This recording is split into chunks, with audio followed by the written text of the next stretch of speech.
საუბარია პენსიაზე და არა მხოლოდ სახელმწიფო კომპენსაციაზე და შემწეობაზე და კონკრეტულად იმ შემთხვევაზე, როდესაც მოქალაქეებს ამ თანხების უკან დაბრუნება უხდებოდათ. ახალი საკანონმდებლო ინიციატივის მიხედვით 2025 წლის 1 ნოემბრამდე ზედმეტად გაცემული პენსია, სახელმწიფო კომპენსაცია და სოციალური შემწეობა ლეგალიზებულად ჩაითვლება. ეს ნიშნავს, რომ ამ თანხების უკან დაბრუნების ვალდებულება მოქალაქეებს აღარ ექნებათ. სწორედ აი ამ თემაზე სასაუბროთ ჩვენთან დღეს არის მოსული სტუმრად ადვოკატი ანა ჯალაღონია და ერთად ვისაუბრებთ ამ თემაზე. სალამი. მარტივად რომ აუხსნათ საზოგადოებას, კონკრეტულად რომელი კატეგორიის მოქალაქეებზე ვრცელდება ეს შეღავათები და გარდა პენსიონერებისა კიდევ ვის ეხება ეს ამინისტია, ეგრეთ წოდებული ამინისტია. პირველ რიგში მოგესალმებით თქვენ და თქვენს მაყურებელს. ძალიან დიდი მადლობა ამ საკითხის წამოსწევისთვის.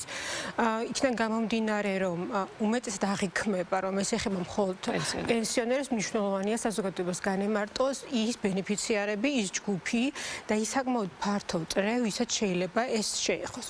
და აქვე ძალიან მნიშვნელოვანია აღნიშნოთ, რომ მიუხედავად იმისა, რომ პირველი ამინისტია არ არის ამ მიმართულებით, დღემდე ჩდება კითხვები იმისთან დაკავშირებით, თუ როგორ წარმოიშობა მსგავსი ტიპის ზედმეტობა, ეგრეთ წოდებული ზედმეტობა და რა ნაბიჯებია გადასადგმელი იმისათვის, რომ მსგავსი ზედმეტობა არ წარმოიშოს. პირველ რიგში გავმიჯნოთ ერთმანეთისგან ეს სამი მიმართულება ვის შეეხება. პირველი, რა თქმა უნდა, ეს არის საპენსიო მიმართულება და პენსიონერები, მეორე არის სახელმწიფო კომპენსაციისა და აკადემიური სტიპენდიის მიმღებ ბენეფიციარები და მესამეა სოციალური ჯგუფი.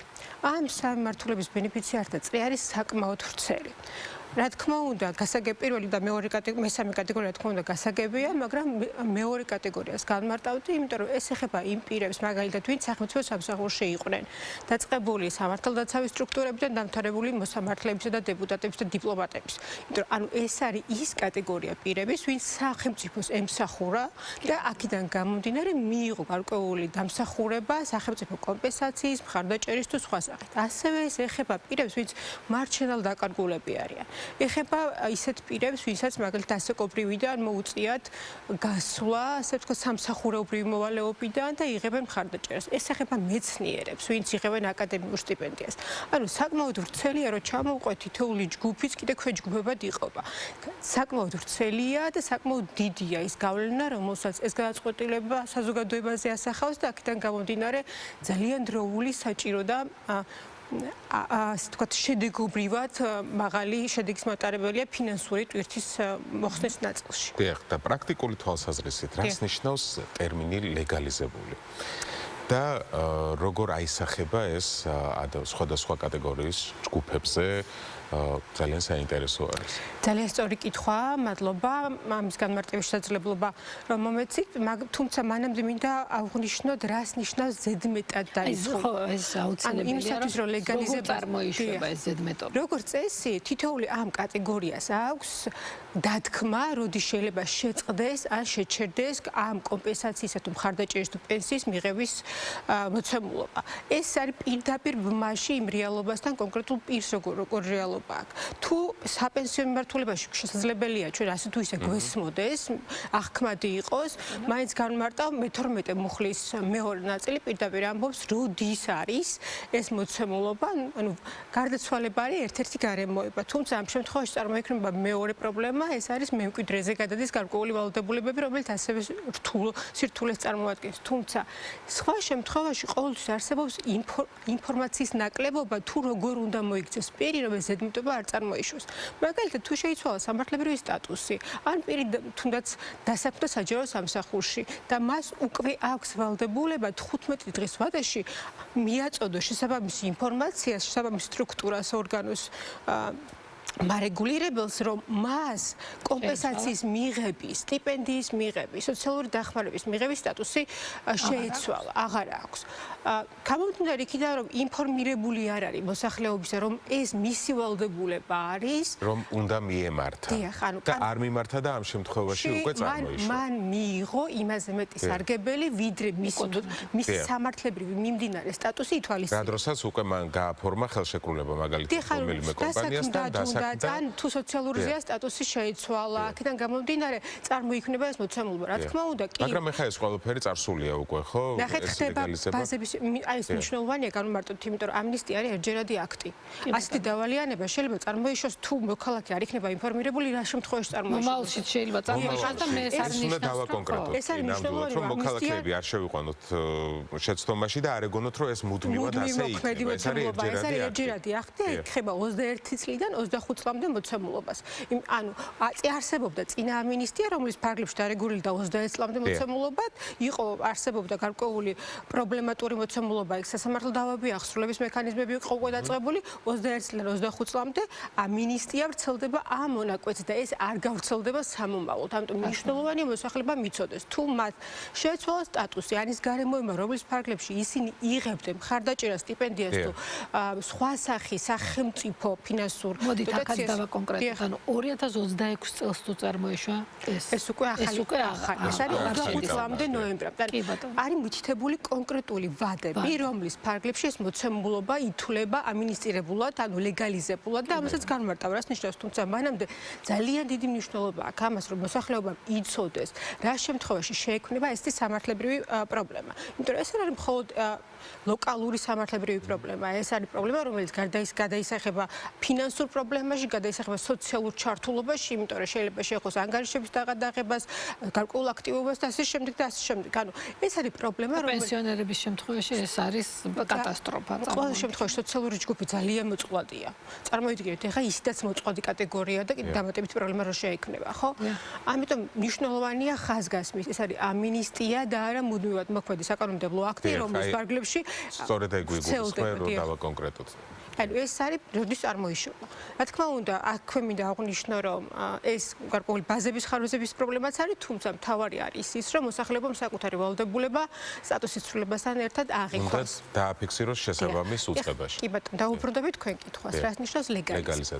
ლეგალიზაცია ფაქტობრივად ნიშნავს იმ კონკრეტული მოცემულობის გამართლებას მარტივ ენაზე რომ ვთქვათ და სამართლებრივი ტერმინოლოგიით არ ვისაუბრო, ეს ნიშნავს, რომ ამ კონკრეტულ პირებს ეხსნებათ სამართლებრივი პრობლემა, ის კრიზისი, რომელიც შეიქმნა მათ მიერ სახელმწიფოს წინაშე არსებული ვალდებულების ფონზე, აქედან გამომდინარე, თუ მიმდინარე დავებზეა საუბარი, უკან ხდება გაწევა რიგ შემთხვევაში მოქალაქეს სჭირდება თვითონ ჩართულობა, რომ მიაწოდოს ინფორმაცია მისი ამ კატეგორიის წინაპირობის არსებობის შესახებ, თუმცა მთავარი აქ რა არის? სამართლებრივად მათ მიმართ აღარ არსებობს არც ფინანსური პრობლემები, არც სამართლებრივი პრობლემები, იქიდან გამომდინარე, რომ ეს კონკრეტული მოქმედება ამ ვადის ფარგლებში მიჩნეული იქნა გამართლებულად. მარტივიანით ესეთი ფორმულირება შეგვიძლია ვთქვათ. თუმცა ნახეთ, აქ ძალიან მნიშვნელოვანია იმის წახმა, რომ აქ არ ნიშნავს, რომ მანამდე კონკრეტული მოქალაქის ბრალეულობის აღნიშვნელი იყო ეს. ეს არის ის ხარვეზი, რომელიც წარმოიშობა ერთის მხრივ არაინფორმირებული მოქმედებით, მეორე მხრივ ბაზების. მოდით, აი როგორ უნდა იმოქმედონ ადამიანებმა, რომ მომავალშიც არ აღმოჩნდნენ აი ამ მომავალის სტატუსში და უშოთ აი ეს რომ განვმარტოთ მოსახლეობას. რა უნდა ქნას ადამიანს? გაკონტროლონ საკუთარი მიმდინარე სამართლებრივი სტატუსი. თითოეულმა პირმა იცის თუ რა საფუძვლით იღებს ამა თუ იმ სახელმწიფო მხარდაჭერას. ეს არის სტიპენდიის სახით, კომპენსაციის სახით, სოციალური დახმარების სახით, პენსიის სახით, რა თქმა უნდა, ამ შემთხვევაში მნიშვნელოვანია, როგორც კი ის საფუძვლები, რომელ საფუძველზე თქვენც იღებთ, აი ამ მხარდაჭერა შეიცვალა, ანუ თქვენი სტატუსი როგორც კი შეიცვალა, თქვენ გაქვთ 15 დღიანი ვადა იმისათვის, რომ ამის შესახებ აღიქვათ შესაბამის უწყეს თუ საპენსიოზეა, შესაბამისია თუ კომპენსაცია, ანუ თითოეულ შემთხვევაში თუმცა მთავარი ნახეთ რა არის, ყველა ამ მიმართულებით მითითება არსებობს პირდაპირ კანონში, სადაც 15 დღე ის ვადა, რომლის ფარგლებში თქვენ უნდა ეს აცნობოთ სახელმწიფოს. რა თქმა უნდა, სახელმწიფო არ არის მხოლოდ მოქალაქის კეთილნებაზე დაყრდნობილი და თვითონაც ახდენს ბაზების სინქრონიზირებას, თუმცა იქიდან გამომდინარე, რომ ეს გარკვეული შეიძლება ტექნიკური ხარვეზი იყოს, ადმინისტრაციული პროცედურული ნაწილი იყოს, ვადებში შესაძლებელი არა ისახოს დროულად და მოკლე ვადის ფარგლებში შესაბამისად ადამიანს უგროვდება ეს დავალიანება, რომელიც შემდეგ უკვე დასაბრუნებლად მისთვის ძალიან მძიმე ტვირთია. ძალიან მძიმე იქნება რა. ძალიან მძიმე ჩვენს ოჯახში და ამ ლეგალიზება. ჩვენ პენსიონერები. თქვენ კეთილსინდისრე დააბრუნეთ როგორც და ამინისტიაში ვიყო. და ძალიან საინტერესოა ამ კანონის მიღების შემდეგ უკვე აი დაწყებული საქმეები რაც არის იძულებითი ამოღება, ვთქვათ, აი ამ საქმეებს რა ბედი ეწევოთ ეს? ყველა შეწყდება. შეწყდება? კი, აბსოლუტურად ყველა უმეტესწილად გამოთხოვა ხორციელდება სახელმწიფოს წარმომადგენლობის მხრიდან, ანუ იმ სტრუქტურების მხრიდან, რომელსაც დაიწყეს შესაბამისი დავის წარმოება, თუმცა აქაც მინდა მოსახლეობას მივმართო, რომ იქიდან გამომდინარე შესაძლებელია ვადებში ისე სწრაფად და მარტივად რეაგირება ვერ მოხერხდეს და კონდეთ ყურადღება, მიაქციონ ყურადღება, განსაკუთრებით თუ საახსრულებო წარმოებას ეხება, მიაწოდონ ინფორმაცია, რომ იმყოფებიან ამ კატეგორიის ამ მინისტრის გამოცემის. ანა, ბოდიში გაწყვეტინებ, ძალიან საინტერესო არის ამ პროცესის მიმდინარეობისას, თუ ვისაც აქვს უკვე თანხა გადახდილი.